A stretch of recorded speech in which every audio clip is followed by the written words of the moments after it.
Estamos con Jorge Cuello, que es politólogo, licenciado en Ciencias Políticas, historiador. Licenciado en Historia. Licenciado en Historia, bien, Eso. bien. Bueno, error de aquí del amigo que nos proporcionó el contacto, Jorge Ripani, te voy a matar. Te voy a matar. Un gran abrazo para Ripani. Si hay algo que odia el periodista es que da la contrapierna, ¿no? Así que nunca se equivoca el periodista, nunca tiene esa virtud para equivocarse, ¿no? Siempre se equivocan otros, es como algunos políticos. Licenciado en Historia, historiador, y has analizado y analizás el tema de lo que fue el asesinato de José Ignacio Rucci. Decíamos, una figura que sigue dando que hablar o que no hablar, porque en estos días no vimos ningún dirigente del peronismo reivindicarlo, y es más, lo reivindicó gente de Juntos por el Cambio, porque hoy su hija, Claudia Rucci, es senadora bonaerense de Juntos, allá se llama Juntos por el Cambio, de Buenos Aires, y ella sí lo reivindicó, y otros de Cambiemos también, o que incluso están con Milei. Pero peronistas no. ¿Por qué pasa esto, Jorge? Y porque me parece que el peronismo, por lo menos el peronismo de Perón, ¿cierto? Está muy poco representado en lo que es el Partido Peronista. Usted puede ver el Partido Peronista de acá de Santa Fe nomás, no existe más. No existe más. Hace desde la época de Cariñano, que lo cerró, y después Reutemann le puso un candado, le puso un candado literalmente, así grande. Yo lo vi, porque yo fui al partido en Santa Fe y tenía un candado así grande. Él no venía del PDP, venía de otro espacio. Nunca fue peronista, jamás en la vida, ni siquiera soñó haber sido peronista. El peronismo está invadido, está copado por fuerzas, por grupos que no son peronistas, no lo sienten, no lo conocen y no asumen la responsabilidad que asuma el peronismo. Porque la política en el fondo es una responsabilidad, no es una ideología ni... Lo que menos es una ideología, la política. Ahora, uno puede entender, lo decía en la introducción, uno puede entender que al ser asesinado por montoneros, eso quizás genera alguna división para un dirigente que se propone como prenda de unidad o de consenso, pero Rucci también tiene mucho de consenso. ¿Por qué? Porque Perón lo había puesto como uno de los garantes por la parte obrera del pacto social, el otro por la parte empresarial era José Bergelbar, y eran quienes sostenían el pacto social, que era de unidad nacional. Exacto. No era de odio, al contrario, decía que hay que fortalecer los partidos políticos, pero... Por favor, claro. Pero no se reivindica esa parte de Rucci. No se reivindica ni se va a reivindicar, porque todas las políticas que se llevan adelante es para disolver la nación, no es para unirla. Toda la ideología, inclusive, que se practica a los efectos de disolver la nación. O sea, es una gran corriente mundial que asume el nombre de progresismo, cuyo presidente es el señor presidente de los Estados Unidos, señor Joe Biden, es el presidente de la Internacional Progresista. Claro, socialdemócrata. Todos esos progresistas que hablan del imperialismo, hablan de los obreros y que toman banderas sociales que alguna vez fueron del peronismo, tienen como jefe al presidente de los Estados Unidos. Entonces, yo creo que hasta lo ignoran, ¿cierto? Porque han sido bastante prudentes. Ellos saben que no pueden decirlo. Pero salió en los diarios, lo que yo digo está en los diarios. Hablando en términos marxistas... Pero no es solamente el progresismo el que avanzó sobre el peronismo, ¿cierto? Son todas las otras corrientes políticas, en general extranjeras. Bueno, los 90 el liberalismo, que ahora se dice que podría volver también. Pero, a ver, Rucci, hablando en términos marxistas, digamos, ¿no? no sufre o no es negado por cierto odio de clase. Porque, a ver, Rucci no tenía demasiada instrucción, venía muy de abajo, era un obrero. Exacto. No tenía nada que ver con el Nacional de Buenos Aires, que era donde habían estudiado buena parte de los dirigentes de la juventud o la tendencia, que era la izquierda. No era un intelectual, era alguien que leía de forma autodidacta como muchos, pero era un trabajador, antes que nada un metalúrgico. Exacto. O sea, ¿no hay algo de odio de clase hacia el trabajador y trabajador peronista en ese caso? Es muy probable, sí. Desprecio de clase también. Desprecio de clase. Había un gran desprecio de clase en la cúpula montonera. Ahora, Montonero no lo mata por eso, porque por la lucha de clase prácticamente no hay ejemplos en el mundo. Eso es toda una intelequia de Marx que jamás la pudo demostrar. La intentó demostrar Engels en la subversión de los campesinos de Alemania, ¿cierto? Pero no tenían nada que ver con la... Sí, sí, luchas de poder internas y Bueno, muy virulentas. Eso es otra cosa. Luchas de poder interna, sí. Digamos, lo que existe en realidad son luchas de poder interna. Lucha de poder. Eso existe. Como actualmente esa corriente que es una corriente que disuelve las naciones, que digamos la hoja de ruta comienza cuando los norteamericanos invaden Alemania en el 45, que toman la Universidad de Frankfurt, y ahí toman todos los profesores de Frankfurt, se los llevan a Estados Unidos, y ahí comienza, digamos, lo que es la socialdemocracia o el progresismo como ideología, pasa a ser una hoja de ruta, no es más una ideología, es una teoría de la acción. Es una teoría de la acción el progresismo. Es mentira que es una ideología. Es una teoría de la acción. Y si el presidente de esa teoría de la acción es el señor Joe Biden, bueno, ustedes se imaginan hacia dónde va a ir ese dirigida a esa acción, ¿cierto? La famosa Agenda 2030, ¿no? Y el nuevo orden mundial. ¿Qué es o qué debería recordarse de Rucci para las nuevas generaciones, para los que no lo conocen? Que a lo mejor conocen que hay un barrio Rucci, como decíamos acá en la zona norte. Es verdad, es verdad. Mire, a mí lo que me parece es que falta, en esta etapa posiblemente comencemos, ¿no es cierto? Salgan otros compañeros. Es una interpretación del significado. Digamos, no, hasta ahora hay análisis de, bueno, quién lo mató, si eran malos, eran buenos, si estaban relacionados con la CIA, si no estaban. O sea, se analiza el hecho en sus detalles. El hecho, el acontecimiento, ¿cierto? El fenómeno en sus detalles. Pero no se analiza el significado que ha tenido en el devenir del tiempo, en el devenir de la historia de la Argentina. A mí me parece que ahí está la clave de por qué lo matan. Porque lo matan 2 días después que Perón es elegido, ¿cierto? Y por más del 60% de los votos. Con el 60, casi 62, 21,8 por ahí. Entonces, ese significado es el que falta, porque es el que lo dimensiona como un gigante. ¿Es cierto? Yo lo que creo es que la Argentina futura estaba en manos del hombre que Perón iba a designar sucesor.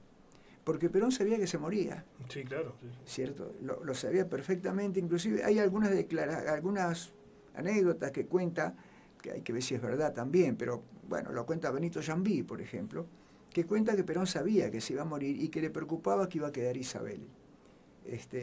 La famosa sucesión. Claro, era la sucesión de él, ¿cierto? Era la sucesión. Bueno, por eso se entrevista con Balbín, buscando hacer una unidad que no funciona por los peronistas, pero tampoco por los radicales, también por los radicales. Por ninguno de los dos, claro, exactamente. Por egoísmos personales. Y la querían para ellos. Por un lado, los porteños son así. Los porteños la quieren todo para ellos. Y segundo, que el movimiento estaba partido en 20.000 pedazos y en una guerra interna de 18 años de clandestinidad. Son muchos, ¿no es cierto? Lo destrozó al peronismo eso. Y el radicalismo también estaba dividido, ¿no hay que decir? Sí, pero el radicalismo estaba mucho más armado porque nunca estuvo en la clandestinidad, siempre fue legal. Y al contrario, participó de todos los gobiernos.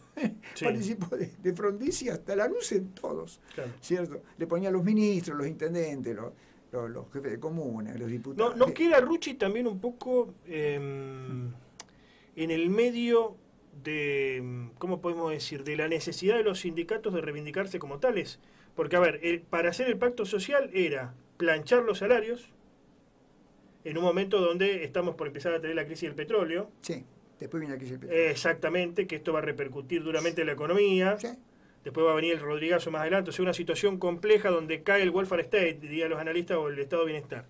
Eso significaba planchar los salarios, o sea, que no hubiera aumentos, pero también el compromiso por parte de las patronales y de los empresarios de no aumentar precios. Exacto, sí.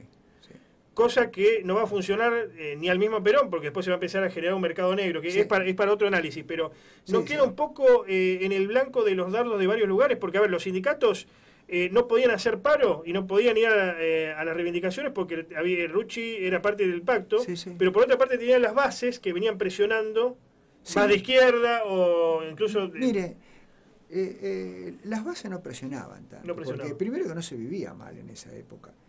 O sea, los gobiernos militares, desde Aramburu hasta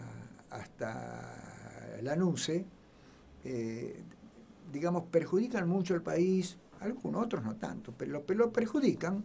Pero, ¿qué pasa? Ellos agarran un país muy, muy bien armado, una industria muy, muy grande y muy armada, y no alcanzan a destruirlo todo al punto tal de como está ahora, por ejemplo. Ellos digamos, gobiernan mal, gobiernan para los intereses foráneos, todo lo que usted quiera. Pero el país seguía existiendo y se seguía viviendo acá. Acá prácticamente no había desocupación. No había... Sí, hasta mediados de los 80 prácticamente, y pasando el gobierno militar, sí, había pleno empleo, ¿no? Sí, acá había, digamos, acá funcionaba. No, y había más que nada una gran esperanza con Perón. A Perón no le iban a hacer problemas. Acá el problema a Perón se lo hacen los núcleos oligárquicos que se lo hacen a todos los gobiernos. Porque Argentina es un país, digamos, bueno, en eso es muy similar a Rusia, por ejemplo. Es un país muy grande, es el 8º país del mundo, tiene casi 3 millones de kilómetros cuadrados, y en aquella época tenía 20 y pico, 28 millones de habitantes. O sea, es un país desierto, con una gran capital federal, donde había una oligarquía muy dueña del poder, y que es la gran deformación geopolítica de la Argentina. Pero ¿qué pasa? Ellos controlan los principales monopolios y oligopolios del país. O sea, el mercado interno está controlado por ellos, por los Bungibor, ¿cierto? Por los lácteos, ¿cómo se llama? La Serenísima, en fin. De manera que cuando ellos aprietan, son ellos. Son ese grupo que está el mismo que aprieta ahora, el que se queda con toda la plata ahora. Son ellos. Implementar el liberalismo acá es una locura, pero no porque el liberalismo sea una locura, no te puede andar. Porque Argentina no está en condiciones estructurales de soportar o de practicar el liberalismo. El liberalismo, como todas las cosas, sirve para una cosa y para otra no. Como la descomposición del átomo sirve para curar el cáncer y sirve para hacer desaparecer Hiroshima. ¿Cierto? Se lo preguntaba ayer a... Después le quiero el significado de Rucci, quiero significado de Rucci. Dejarlo, por lo menos la idea que yo tengo, ¿cierto? Y que yo creo que el significado de Rucci es este. Perón se moría, Perón sabía, llegaba el fin de una etapa. Pero esa etapa era la reinstauración de una revolución. Y esta vez la revolución, Perón le puso nombre, Argentina Potencia. Se llamaba así la revolución justicialista en la época en los últimos años de Perón. Argentina Potencia. Pero él sabía que no la iba a realizar. Fíjense lo que son los recovecos de la historia. El creador de todo eso no iba a poder realizar su sueño. ¿Quién iba a quedar? Y bueno, ahí está el quid de la cuestión. ¿Quién va a quedar? Todo indicaba que quedaba Rucci. Quedaba Rucci. O sea, podría haber sido el sucesor de Perón, Rucci. Para mí era el sucesor. Y además Perón era un conocedor del lenguaje simbólico también. Perón era muy conocedor del lenguaje simbólico. Pensándolo en retrospectiva y haciendo ucronía, digamos, contrahistoria, hubiera sido un Lula, una suerte de Lula.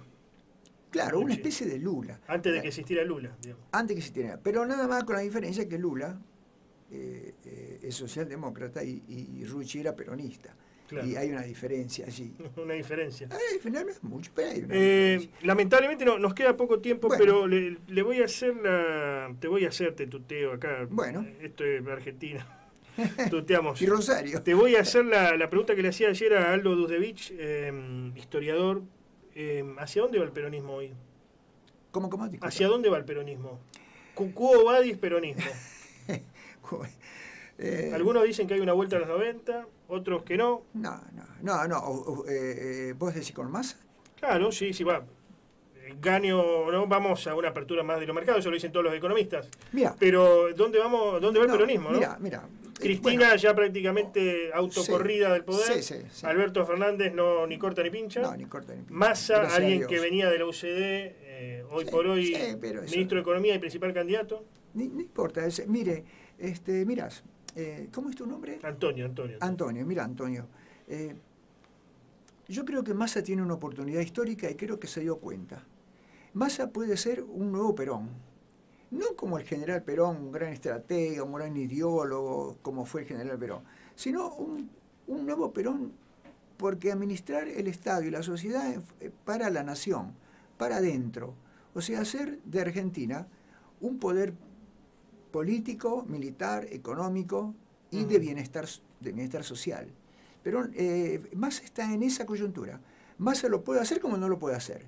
Si instaura el liberalismo o reinstaura el liberalismo, no lo va a hacer. La socialdemocracia tampoco lo puede hacer. No lo puede hacer porque la estructura económica argentina no lo permite. Bueno, estamos en un momento donde se están cerrando la economía, no como en la segunda posguerra, pero de alguna manera hay cierto estilo autócrata que se está imponiendo. Así que podría ser peronistoide, una circunstancia peronistoide. Es una circunstancia peronista, es a favor del peronismo. Eso que vos decís es justamente por la crisis del liberalismo. O el globalismo. Se está yendo el liberalismo y no está surgiendo nada todavía. Bien. Estamos en esa... Pero el liberalismo no tiene más posibilidad de existir. O va a existir el globalismo norteamericano, que es la disolución de las naciones, y una oligarquía mundial que se llama la élite mundial, que son esos famosos, ¿cierto? ¿Cómo se llama esto? Que se reúne en Suiza. El G8. Bueno, el G8, el G7, todo eso, ¿cierto? G8 era, sí. Los Bilderberg. Exactamente. Bueno, son todos ellos. Jorge Cuello, muchas gracias. Bueno. Un gusto. Después va a estar subida la nota a nuestras redes. ¿Cómo se contacta la gente con usted, con vos, que quieran contactarte? Bueno, yo tengo un correo que lo uso para esto. Digamos el correo. Es jorgecuello.personal@gmail.com. Perfecto, muchas gracias. No, gracias a vos. Te agradezco la invitación. Muchas gracias.